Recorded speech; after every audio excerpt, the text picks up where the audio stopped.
This is a big one if you're into environment.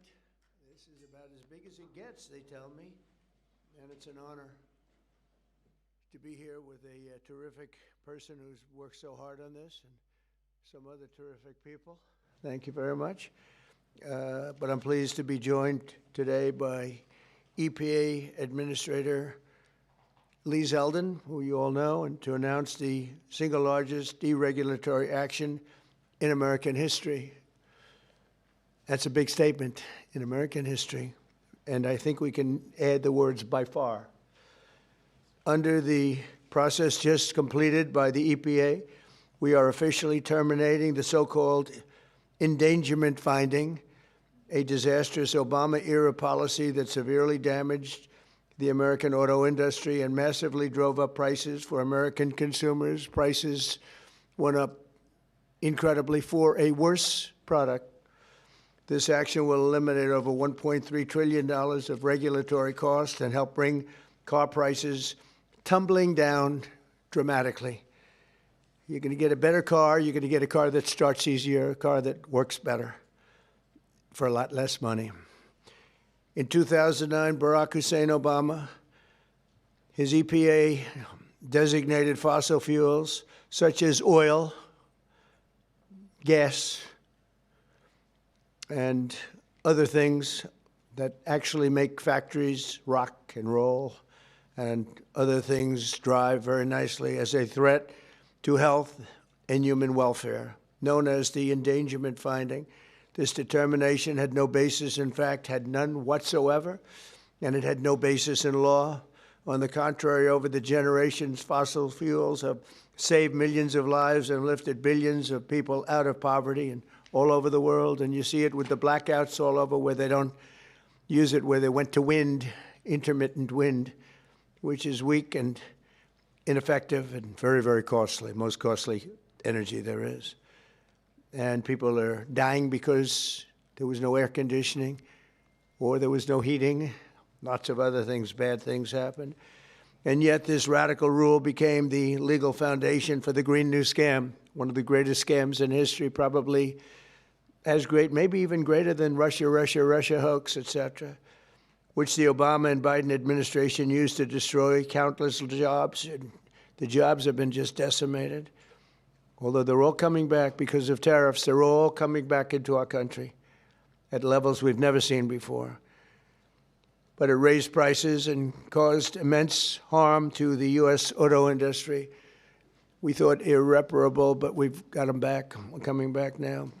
I was in Detroit, as you know, with Ford, and they had one of the earliest plants from the early 1900s, and it was going to be closed down.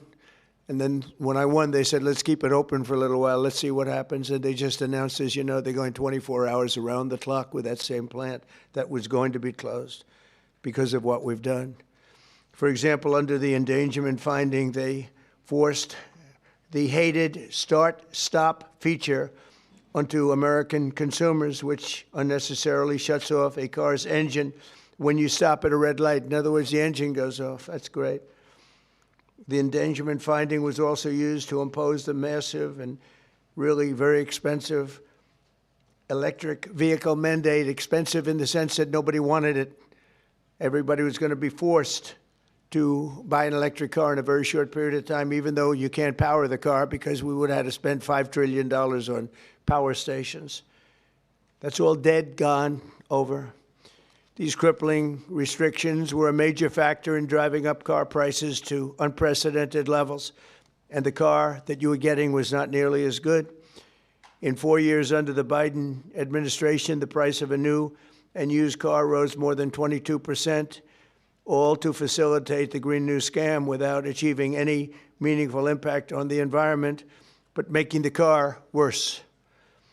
That is why, effective immediately, we are repealing the ridiculous endangerment finding and terminating all additional green emission standards imposed unnecessarily on vehicle models and engines between 2012 and 2027 and beyond. This action will save American consumers trillions of dollars and will lower the average cost of a new vehicle by close to $3,000. Think of that. During my campaign, I promised to cut 10 old regulations for every new regulation. And we've exceeded that. We've instead done it 10 regulations. We were able to cut 129. So now we cut 129. So think of that. I promised to cut 10 old regulations for every new one, but we did more than 10. We did 129. It's something. Nobody can even believe it. So we did a lot of regulation cutting in the first administration, a record, nobody even close to it now. We're actually exceeding it in this administration. The biggest one yet that we've done is happening right now. So perhaps no industry has benefited more from our historic deregulation campaign than the U.S. auto industry. We canceled the EPA's absurd, just totally absurd, tailpipe emission standards, which was a disaster for automobile manufacturing, and revoked Biden's emissions waiver that would have allowed California to regulate automobiles for the entire nation. And they're crazy out in California. They have nothing but trouble out there, as you know. That's why people are leaving in record numbers. I also ended Joe Biden's extreme CAFE emission standards, saving the average American consumer much more than $1,000 when they buy a new car. But now we're talking about close to $3,000. These regulation cuts, combined with our tax cuts and tariffs, are the reason why the world's largest automakers have announced that they're going to be spending in excess of $100 billion in the United States in the next very short period of time, building new auto plants. We're bringing our auto plants, assembly plants, and factories roaring back to life, not even mentioning AI and all of the other things. We're building thousands of businesses in the United States. And if you remember, on my first day, they said if I could ever get the Dow up to 50,000 in my last year, in other words, in the fourth year, that it would be an unbelievable miracle. But don't worry about it, because it'll never happen, they said. And if I could get the S&P up to 7,000, they said in the fourth year, they said it will never happen. Let's not even talk about it. I have things. Let's not even waste our time talking about it. Well, at the very end of my first year, the Dow hit 50,000. Now it's over 50,000. And 3 days before that, the S&P hit 7,000. So we didn't have to wait till the end of the fourth year. We just waited till the end of the first year. We've never had a country in a position like this, and a lot of it's due to tariffs, and a lot of it's due to the fact that we had a great election, and a lot of good things have been done. One of the good things I did was put Lee Zeldin in charge of our environment. So I'm going to ask Lee to say a few words. Thank you very much.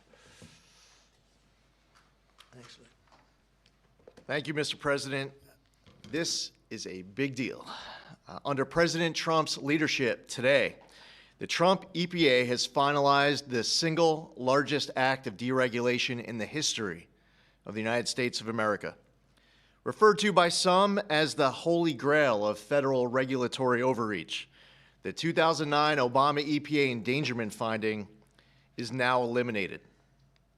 This action will save American taxpayers over $1.3 trillion. What that means is lower prices, more choices, and an end of heavy-handed climate policies.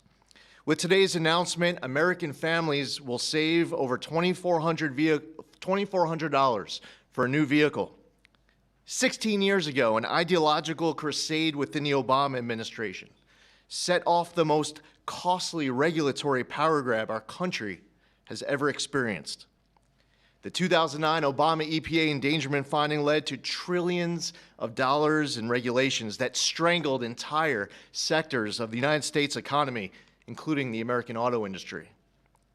It claimed new powers over the vehicles we drive, even though the best reading of the Clean Air Act clearly states otherwise. The Obama and Biden administrations used it to steamroll into existence a left-wing wish list of costly climate policies, electric vehicle mandates, and other requirements that assaulted consumer choice and affordability. And who paid the biggest price?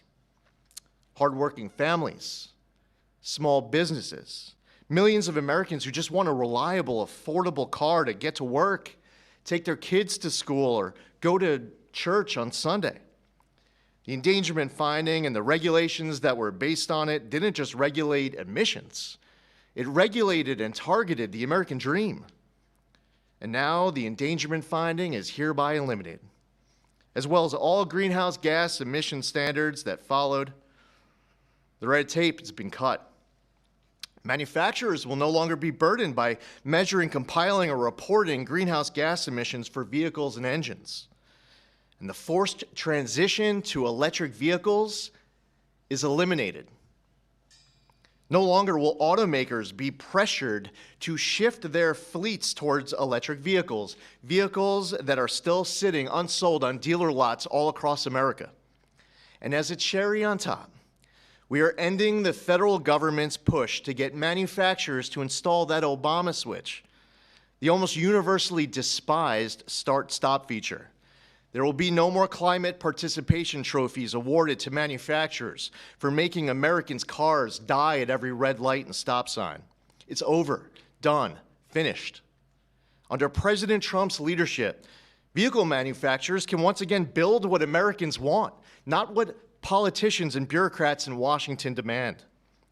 President Trump campaigned on reviving the auto industry, and he continues to deliver win after win after win, ending electric vehicle mandates, getting rid of the Biden Cafe standards with Secretary of Transportation Sean Duffy, and securing massive new U.S. manufacturing investments and all of the jobs that come with it. Affordable cars mean opportunity. That means jobs, healthcare, education, and mobility, especially for working families and rural Americans who rely on their vehicles every single day. And this isn't just about making the American economy boom. It's also about restoring the rule of law, a fundamental principle of our great republic. For years, unelected bureaucrats twisted the Clean Air Act into something it was never meant to be. The Obama administration twisted itself into some kind of mental pretzel to invoke authority it didn't have and to sidestep Congress. They claimed that 6 greenhouse gas emissions from vehicles, some of which aren't even emitted from vehicles and trucks, contribute some amount above zero to global climate change, what they said endangered public health. But their wild web of mental leaps isn't prescribed in federal statute. The Obama EPA's House of Cards upended the best reading of the Clean Air Act, as well as 50 years of EPA precedent on what constitutes regulable air pollution. In the 16 years that intervened, the Supreme Court has established clear precedent in Loper Bright Enterprises and West Virginia versus EPA. And in light of these Supreme Court decisions and other developments, upon his swearing in last year, President Trump immediately tasked on day one submitting requirements, recommendations, research on the legality and continued applicability of the 2009 endangerment finding.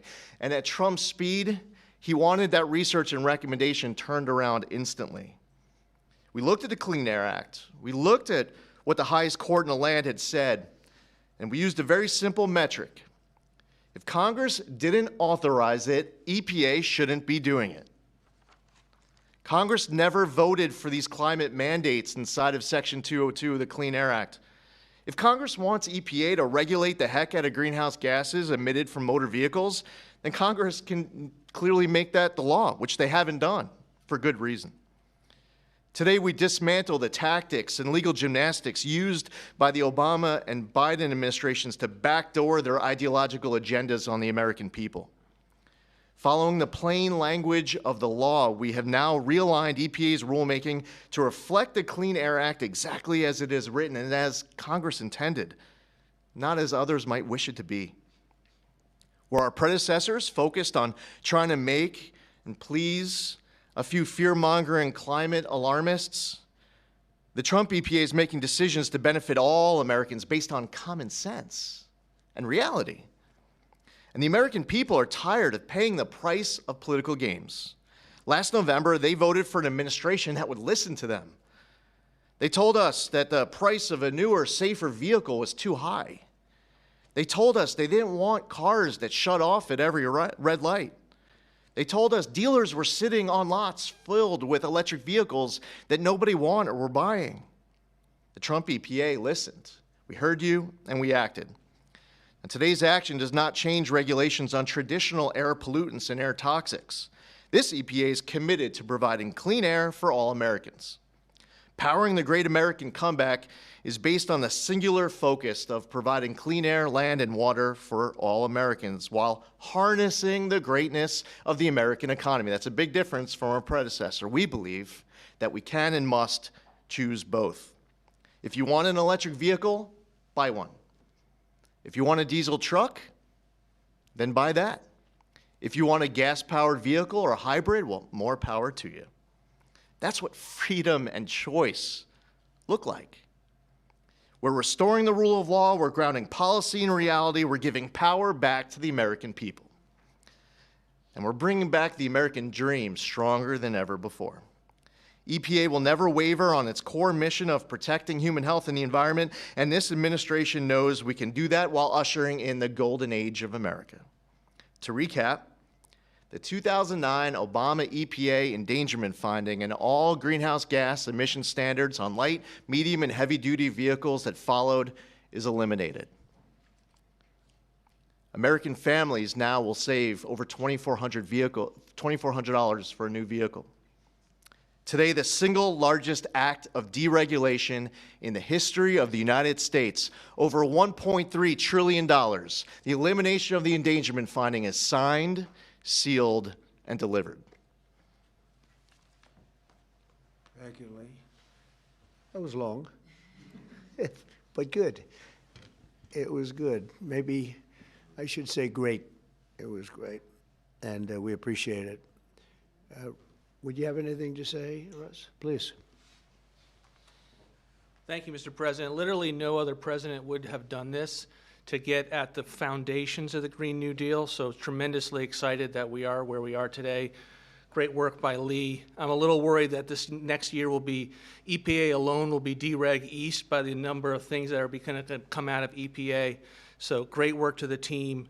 $1.3 trillion in savings, massive historical opportunity. Thank you. Thank you, Russ. Please. Would you like to speak? You're worthy of it. Good man. Thank you, Mr. President. Today is a historic day led by President Trump's leadership. No other president, as Russ said, would have undertaken this and at the speed we did. It was a great team effort.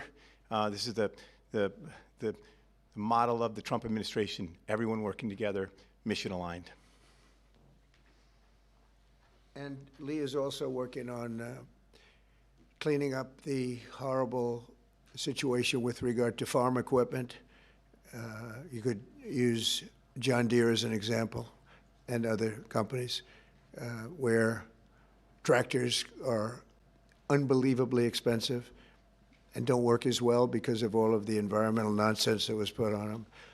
Also excavators, any equipment like that, bulldozers, Caterpillar tractor would be a beneficiary, I guess, but the people are going to be a beneficiary because the equipment's going to be a lot less expensive, and it's going to also, most importantly, it's going to work much better, much better. So we're working on that immediately as we speak. We'll probably make it so that any of that equipment built in the United States will not have to go through this. If it's built outside, I think we'll probably leave the standard the same. If people are going to send us equipment, let them have that standard for whatever it's worth, which is not much.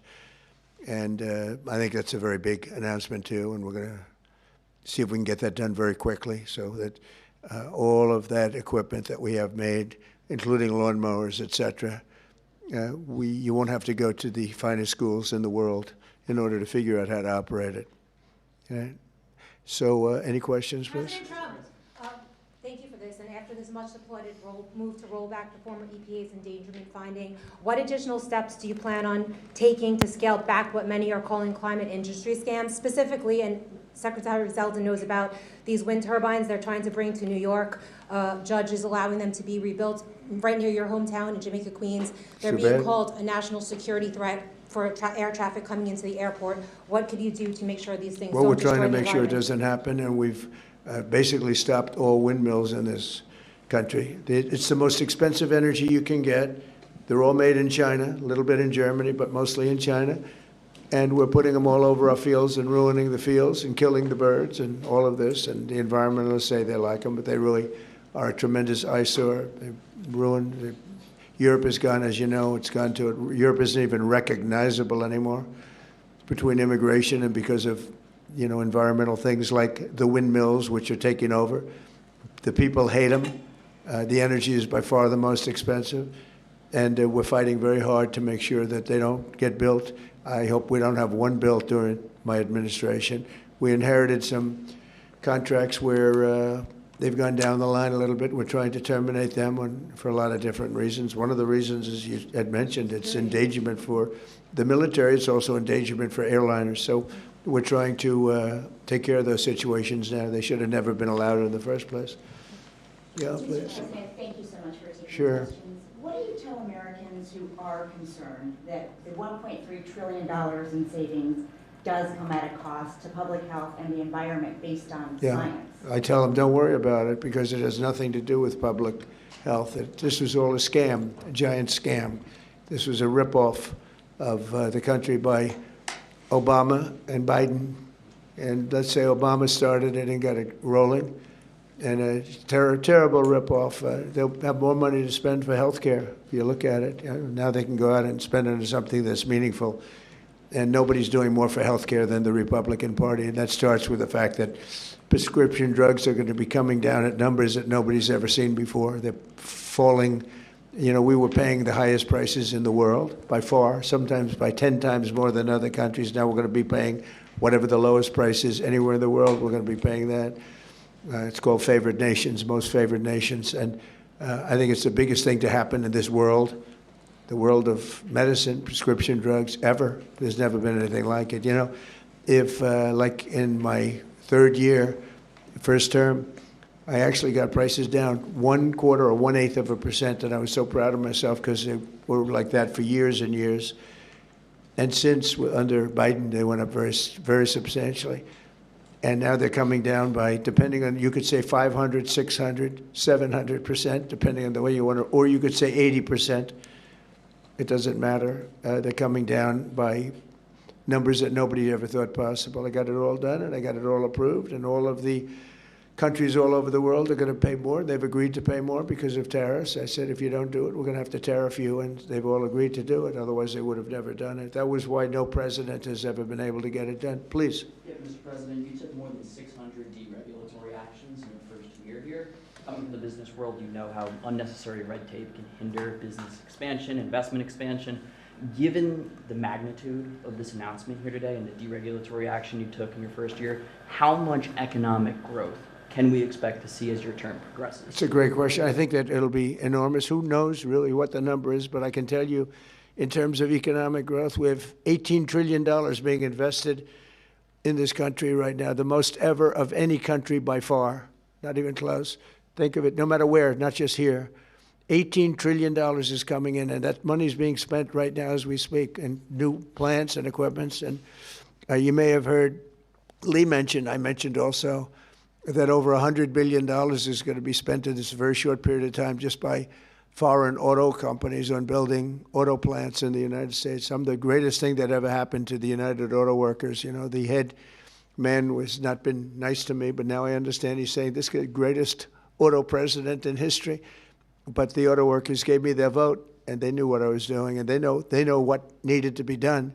The tariffs saved them, but this is now taken it to a level that I think, Lee, that nobody ever thought even possible. They thought this was, nobody would have the courage to do it. We have to have the courage to do it because we're making America great again. This is a big factor in making our country great.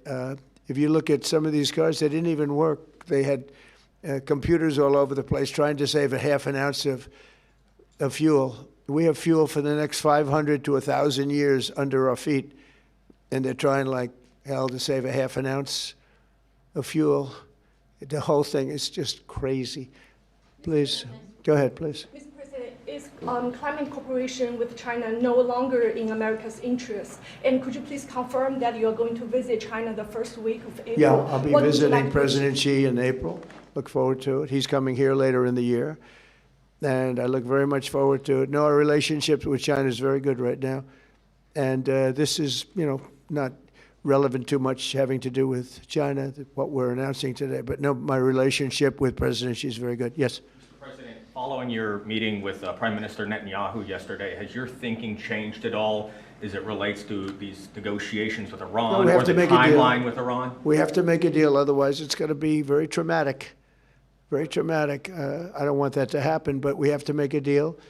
They should have made a deal the first time, and they got Midnight Hammer instead.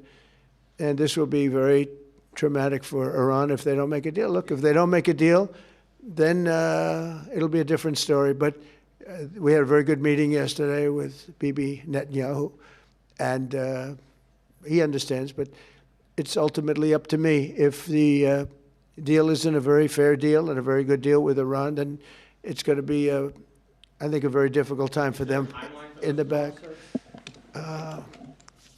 I guess over the next month, something like that. Yeah, it shouldn't take, it should happen quickly. They should agree very quickly, yeah. Mr. President, we might be heading into a partial government shutdown. When was the last time you spoke with Chuck Schumer, and do you still feel Democrats are negotiating in good faith? Well, a week ago I spoke, but we have to protect our law enforcement. Actually, the Supreme Court gave a ruling, or one of the courts gave a very big ruling on masks, that you have the right to use them, for personal protection if you want. So I don't know how that interjects. They want our law enforcement to be totally vulnerable and put them in a lot of danger. They have some things that are really very hard to approve, frankly. As you know, it's only pretend. We had various of the other bills, that's all done, but we're left with this one. We have to protect our law enforcement, very important. Please. Why does Prime Minister Netanyahu want you to stop negotiating with Iran? He is, you're saying stop entertaining, stop talking to them?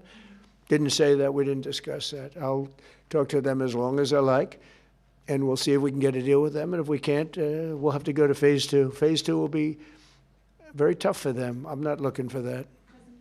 Mr. President, there are currently 0 Israeli hostages left in Gaza because of you. Thank you for that. And now that the war is ending in Gaza and Israel, I wanted to ask, do you believe Bibi bears any responsibility for the security failures that we saw on October 7th? Well, October 7th was a rough time, and I guess everybody's responsible. It's you to look, but it was a terrible attack. It was a sneak attack. It was as violent as unfortunately, I've seen some of the results at levels that probably even you, good reporter, but probably you haven't seen. It was a horrible thing that took place. People were surprised. It was a surprise attack. Nobody saw that coming. He didn't see it coming. Nobody else would have seen it coming if they were in his position, I don't believe. But I can tell you he's been a very good wartime prime minister. He's been very strong. We've worked with him very well. We had tremendous success with Iran and everything else we've done. And he really has been. He's been, extraordinary as far as a wartime prime minister. Not easy. And, you have a president that refuses to give him a pardon. I think that man should be ashamed of himself. A pardon over this trial that's going on. The president of Israel, the primary power he's got is the power to give pardons. And he's not, he said he's given it 5 different times, but he doesn't want to do it because I guess he loses his power. I think the people of Israel should really shame him. He's disgraceful for not giving it. He should give it. But Bibi's been a great wartime prime minister, and I've been the best friend to Israel I think that they've ever had. A lot of people say beyond presidents that they've ever had, and we will continue to be. Yes, ma'am. On the SAVE Act, Mr. President, voter ID polls very well nationally. Even the majority of Democrat voters want it. Right. So why do you think Senate Democrats are resisting the SAVE Act, and what is your strategy and realistic pathway to getting the SAVE Act passed to ensure free and fair elections for the next generation? It's such a great question. I appreciate it, actually, because it's called the Save America Act. We've changed the name. It's the Save America Act, and the Democrats are against it. I heard one of them saying, we will stop the Save America Act. No, we're trying to save America. And it has to do with largely voting. And basically, it's got 3 very simple points. It's got voter ID, photo ID, but voter ID with a photo, right? It's got the confirmation of U.S. citizenship. You have to be a citizen. So you have a vote, you have an ID. That's about a 99% one, and I think 90% with Democrats. Then you have confirmation U.S. citizenship. That's about a 99% one with Republicans, about 86% with Democrats, except Democrat politicians because they cheat on elections. And then you have no mail-in ballots.